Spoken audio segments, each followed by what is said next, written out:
Here's how to fix this app has been blocked for your protection. First, try running the application as an administrator.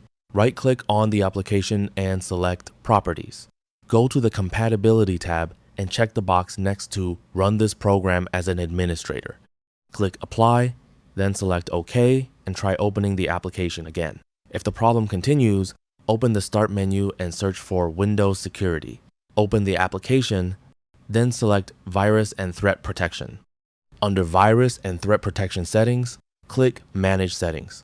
Find Real-Time Protection and turn it off. Then, close the Windows Security window and try launching the application again.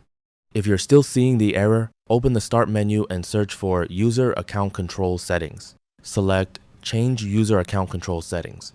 In the window that appears, move the slider all the way down to Never Notify, then click OK. Try opening the application again. If the issue still hasn't been resolved, the final method is to modify a setting in the Windows registry. Open the Start menu and search for Registry Editor.